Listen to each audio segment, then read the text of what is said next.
Salam alaikum. Bonjour à toutes et à tous. Quand le chat n'est pas là, les souris font la danse de poteau. Face à la nonchalance du gouvernement libéral en la matière, l'opposition surenchérit à cœur joie. La diversité, l'immigration, les valeurs, les accommodements et les questions identitaires semblent devenir l'enjeu principal du débat politique au Québec. Son bois de feu pour les prochaines années et surtout son cheval de Troie pour conquérir les contrées lointaines à l'assaut de quelques voix de plus. Ça commence déjà très fort. Les nationalistes de François Legault ont eu la brillante idée de renvoyer les immigrants chez eux si, au bout de 3 ans, ils n'arrivent pas à pratiquer correctement le français, à trouver du travail ou à respecter les valeurs québécoises. Alors que pour les souverainistes, il s'avère que l'immigration représenterait une menace pour leur projet de la souveraineté. Nous, là, on n'aura pas 25 ans devant nous pour le réaliser. Avec la démographie, avec l'immigration, c'est certain qu'on perd un comté à chaque année. On souhaiterait pouvoir mieux la contrôler, mais ne nous faisons pas d'illusions. Qui prend en charge les immigrés qui viennent s'installer ici au Québec? C'est le gouvernement fédéral. Certes, nous avons une compétence partagée, mais on prête serment à la reine. Oui. Alors, on n'a pas 25 ans devant nous. C'est maintenant que nous devons travailler et c'est dès maintenant que nous devons poser la question aux Québécois et faire les efforts appropriés pour les convaincre. Ces propos gauches et alarmants ont été lâchés par Pierre-Carl Péladeau, le candidat donné favori à la chefferie du Parti québécois. Cela a provoqué un tel malaise qu'il a été forcé de s'excuser et à reconnaître que ses propos étaient inappropriés. Elle s'est excusée certes, mais il n'en demeure pas que c'est le fond de sa pensée. Avant de lui adresser quelques mots, je voudrais d'abord m'exprimer à propos de ceci.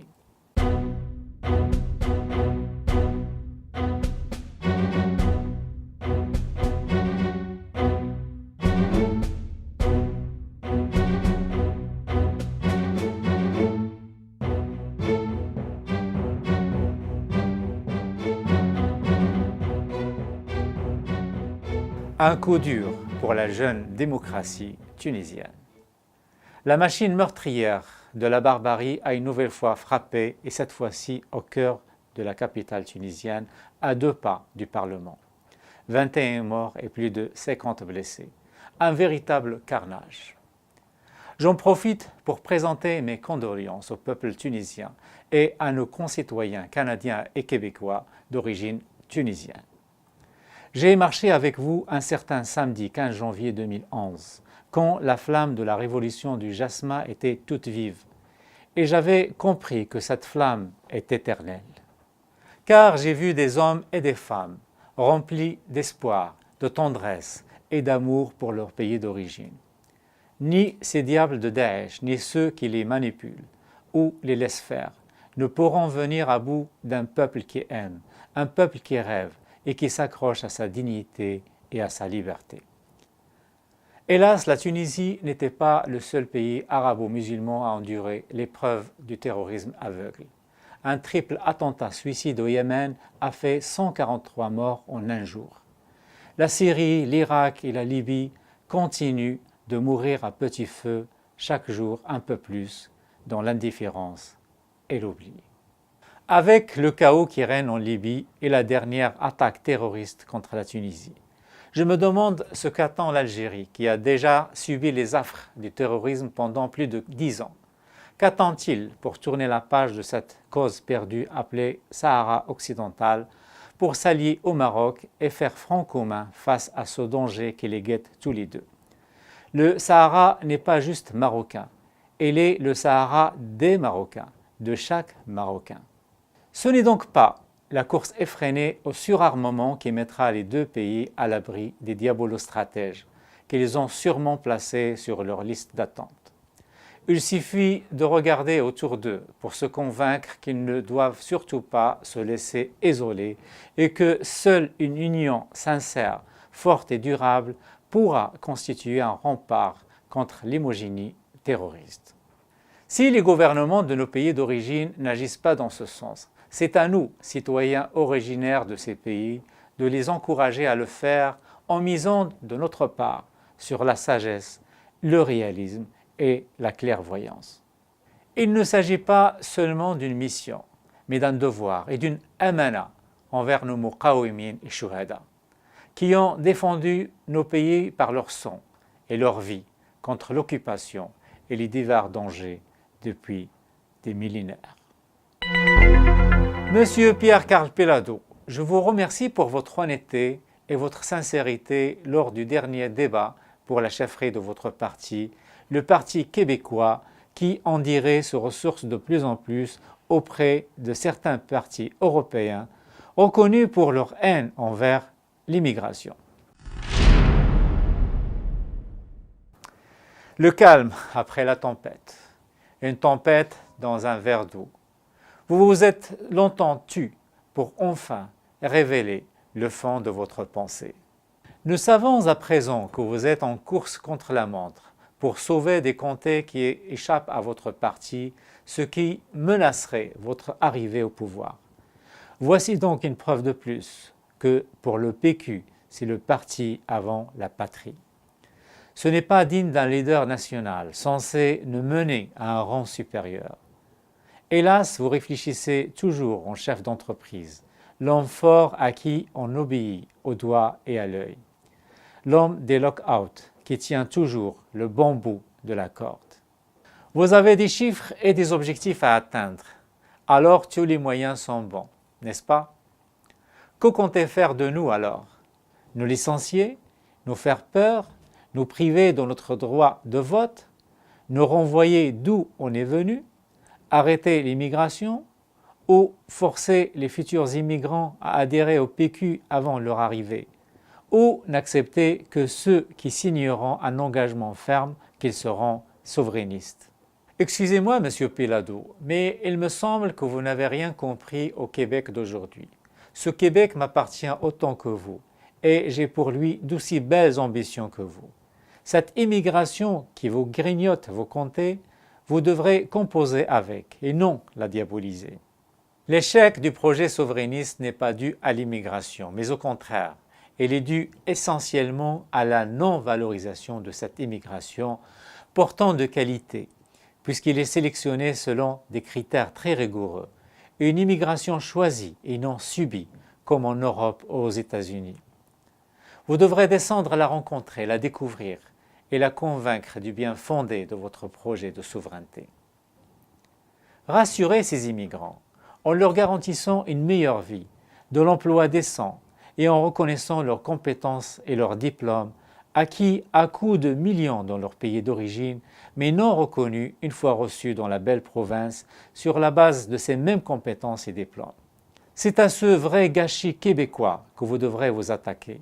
Le Québec ne pourra être que plus prospère avec ses milliers de médecins, d'avocats, d'ingénieurs et de génies en toutes sortes de spécialités qui n'arrivent pas à trouver place dans un système québécois verrouillé et mystérieusement figé. Le PQ ne sait pas parler aux immigrants, mais il ne sait pas non plus parler aux jeunes, il ne sait pas parler aux francophones, et le pire, n'arrive même pas à motiver les souverainistes convaincus. La question à laquelle le Parti québécois devra plutôt répondre est qu'a-t-il fait depuis le dernier référendum et le discours accusateur de Parizeau envers l'immigration? Qu'a-t-il fait justement pour comprendre et apporter les correctifs nécessaires à son discours et à sa façon de se rapprocher de l'immigration? À entendre M. Pelado, 20 ans après, les pointer du doigt à nouveau, la réponse serait un rien sec. Certes, vous avez vite présenté vos excuses en qualifiant vous-même vos propos d'inappropriés. Mais ce n'est pas suffisant, car il faudra le penser pour de vrai et le démontrer concrètement. Avec un minimum de finesse, M. Pelado, vous aurez pu inaugurer une nouvelle ère en invitant à ne plus parler de Québécois et d'immigrants, mais de Québécois tout court. Car on est tous issus d'une immigration ou d'une autre, mais à des moments différents de l'histoire. La diversité peut être un allié extraordinaire pour qui sait lui parler et en parler. Les politiciens qui s'amuseraient à en faire un moyen populiste pour apprendre ou pratiquer la petite politique seront tout simplement rejetés par le bon sens collectif des Québécois auxquels je fais entièrement confiance, car ils savent que leurs problèmes, les vrais, sont ailleurs. Mais de grâce, ne divisez pas les Québécois, ne les remontez pas les uns contre les autres et ne les culpabilisez pas non plus. Pour mériter l'honneur de diriger notre province, vous devrez être un rassembleur, un réconciliateur, avoir un projet fédérateur, être un visionnaire, un mobilisateur, un bâtisseur et un diffuseur d'espoir. Dites-le haut et fort que le Québec se fera avec tous les Québécois ou ne se fera pas. À ce moment-là, vous m'intéresserez. Vous désirez diriger le Québec? Pourquoi pas? N'est-ce pas vouloir ses pouvoirs? Vous pouvez y arriver car vous avez beaucoup de qualités personnelles et d'atouts en tant qu'homme d'affaires. Mais pour diriger une nation, il faudra sortir de votre zone de confort, vous mêler au peuple, vous faire bousculer, interpeller, questionner, huer, conspuer. Vous devrez suer, réfléchir, vous remettre en question, douter, constater, bref, vivre la réalité. Et puis, très honnêtement, Monsieur Pelado, entre nous, votre fameuse poignée de main ne m'a pas impressionné et encore moins convaincu. Vous êtes peut-être redoutable en affaires, mais en politique, vous avez encore beaucoup d'efforts à faire. Adil Sharqawi a été autorisé à reprendre ses cours au collège de Maisonneuve. Cependant, elle devra le faire sous la supervision d'un observateur arabophone dans les salles de classe. Pourquoi? Brigitte Desjardins, la directrice des communications du collège, explique que l'objectif de cette mesure est de, et là je la cite, s'assurer qu'il y a là le respect de notre code de vie où on va préciser qu'on ne doit pas tenir des propos haineux, inciter à la violence entre les murs du collège Maisonneuve. Une décision prise à contre-cœur, mais qui demeure sage et prudente, car malgré la controverse et la pression médiatique, et faute de preuves tangibles, mais aussi faute de balises claires dans ces cas pareils, les responsables et les autorités n'ont pas cédé cette fois-ci à l'arbitraire, mais ont opté pour la vigilance et le respect des engagements. Le Canada et le Québec sont ainsi des espaces de droit et de liberté, sont toutefois sombrés dans la naïveté. Dans cette affaire, le collège a reconduit le contrat de location, mais pas le contrat de confiance. Et je crains que ça ne vienne compliquer la vie à d'autres écoles arabes qui louent des classes dans d'autres établissements. En dépit de ces développements, ce sont les parents qui demeurent en première ligne pour assumer leurs responsabilités et de démontrer un maximum de vigilance quant aux fréquentations et aux changements de comportement de leurs enfants. كلكم راع وكل راع مسؤول عن رعيته. Autre chose de significatif à vous signaler dans ce chapitre. Une étrange pétition a été mise en ligne depuis presque un mois, soit au lendemain du passage raté de Sharqawi chez Radio-Canada. Ces initiateurs demandaient de signer cette pétition, je les cite, « en appui à M. Adil Sharqawi pour qu'il continue de nous représenter sur la place publique. » Sûrement qu'ils ont voulu glorifier un peu leur idole, mais ils n'ont fait que le desservir, puisque parmi les 250 000 Québécois musulmans, seuls 650 ont pris la peine de signer cette pétition. Devant ce bilan cinglant d'impopularité, le meilleur commentaire serait « Rahimallahu man arafa qadra nafsih ». Je finis par un mot au sujet de Pegida, qui signifie les patriotes européens contre l'islamisation de l'Occident. Pour le rappel, ce groupe compte toujours manifester le 28 mars, non loin du Petit Maghreb. À date, 150 personnes comptent y participer. Une seule contre-manifestation est prévue. Elle est organisée par l'Action antifasciste Montréal. La page Facebook de l'événement affiche la participation de plus de 450 personnes. Et les organisateurs ont annoncé un changement de lieu, pas trop loin du premier, soit au coin de Bel-Air et Pinneuf. Dans un récent communiqué des organisateurs, je vous lis ce passage. Nous désirons rassurer la communauté musulmane habitant le Petit Maghreb que nous n'avons pas l'intention d'user de violence pour stopper la manifestation de Pegida Québec. Nous comptons sur la force du nombre. Ceci étant dit, si ce groupe crypto-fasciste use de la violence, nous n'hésiterons pas à répliquer pour défendre les symboles du quartier de nos amis musulmans. La situation préoccupe les responsables en haut lieu de la ville. Dans une rencontre à laquelle j'ai pris part, ils n'ont pas caché qu'ils ne prendront pas de chance face à cette provocation de Pegida et que le SPVM sera présent pour éviter tout débordement ou dérapage.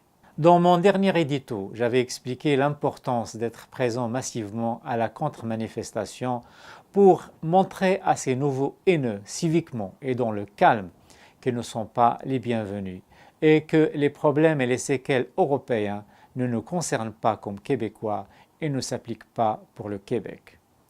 À ma grande surprise, je n'ai vu ou entendu aucun organisme musulman ou association communiquer ou appeler à contrer cette nouvelle menace qui vise pourtant les communautés musulmanes en particulier, ces mêmes communautés qu'ils sont censés représenter ou défendre.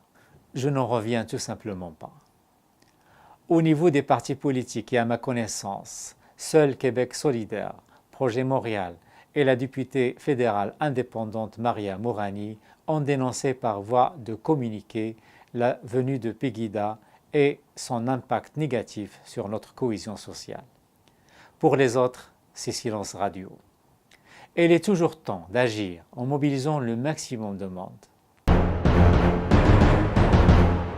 Alors à mon tour de joindre ma voix à celle des collègues ici à l'Assemblée nationale pour nous dénoncer l'arrivée et le discours du groupe Pegida Québec, un discours fondé sur la division de notre société et la mise en opposition des citoyens contre d'autres citoyens.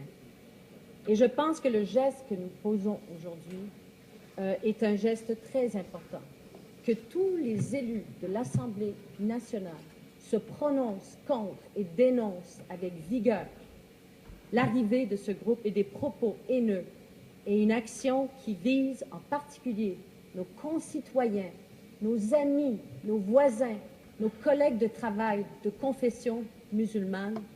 Nous trouvons ici collectivement ceci totalement inacceptable. C'est un mouvement, comme le disait la députée de Gouin, qu'on connaît peu ici. Et on est vraiment très surpris de voir que ce mouvement d'origine allemande se présente pour la première fois sur un territoire ici en Amérique du Nord.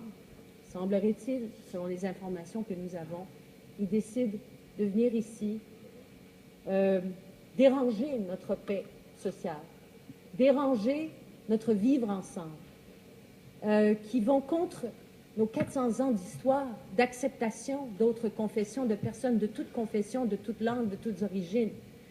Et donc, évidemment, de ce côté-ci, évidemment, le gouvernement tient à rassurer tous nos amis, je répète, de confession musulmane, que nous serons là, le gouvernement, à leur côté. Mais je suis contente de voir que nous serons tous à côté d'eux pour dénoncer ce racisme et ces voies de la discrimination, de l'intolérance qui prônent la haine. L'histoire nous montre qu'une société démocratique et inclusive comme le Québec ne peut tolérer l'expression de propos haineux. Nous devons condamner sans réserve ces propos et les actes haineux, y compris les actes islamophobes qui visent à stigmatiser et exclure les Québécoises et Québécois de confession musulmane. Merci, Madame la Présidente. Il ne faut surtout pas regarder ailleurs, car il s'agit de la responsabilité de chaque Québécois de dire non à l'importation de plus de tensions et de haine au sein de notre société. Le Québec fait face à ces nouvelles réalités, s'ajuste et cherche des solutions. Or, la haine ne doit pas faire partie d'aucune des options. La haine n'a jamais été une solution. Et comme l'a si bien dit l'écrivain anglais Graham Greene, la haine n'est qu'une défaite de l'imagination.